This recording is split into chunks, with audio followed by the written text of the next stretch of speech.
है, अगर तुम मेरे पुत्र बन गए हो तो अभी तुम्हारा बिजनेस बदलना चाहिए। अब बाप का जो बिजनेस है वो बिजनेस आपका होना चाहिए, ताकि आपके जीवन के द्वारा जो कुछ भी आप दिखाओगे उसके द्वारा आपके पिता की पहचान होती है। इसलिए लोग कहते हैं चर्च में यही सिखाते हैं क्या, पास्टर के पास आओ क्या, बोलू क्या, ये सिखाते हैं, वचन में यही लिखा है, ये करने जाते हो चर्च में।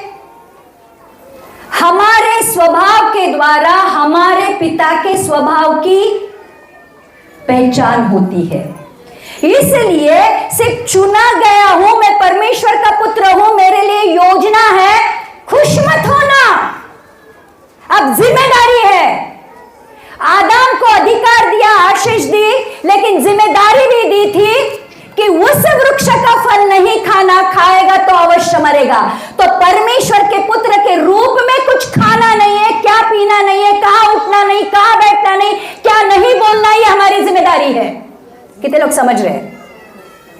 मैं परमेश्वर का पुत्र हूं और मैं दारू पी रहा हूं, मैं परमेश्वर का पुत्र हूं और मैं चुगली कर रहा हूं, मैं परमेश्वर का पुत्र हूं और निंदा कर रहा हूं, मैं परमेश्वर का पुत्र हूं, मैं चोरी कर रहा हूं, चलेगा?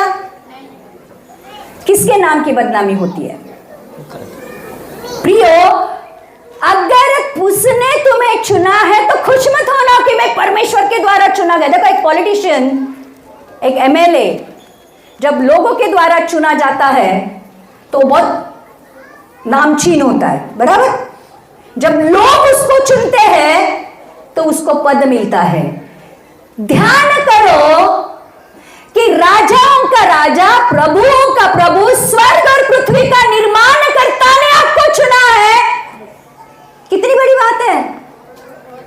अगर प्रधानमंत्री को चुना जाता है तो हम उसको सलाम करते हैं, लेकिन राजाओं के राजा और प्रभुओं के प्रभु ने क्या देखकर आपको चुना है और मुझे चुना है? कभी सोचा है? अगर उसने चुना है तो लिखा है ताकि तुम फल लाओ। अब फल कैसे होंगे? डाली में बने रहो, जैसे डाली वैसे ही फल आएंगे ना बाबा। अगर दाग की डाली है तो टमाटर आएंगे, बटाटा आएगा, क्या आएगा? दाग लता में।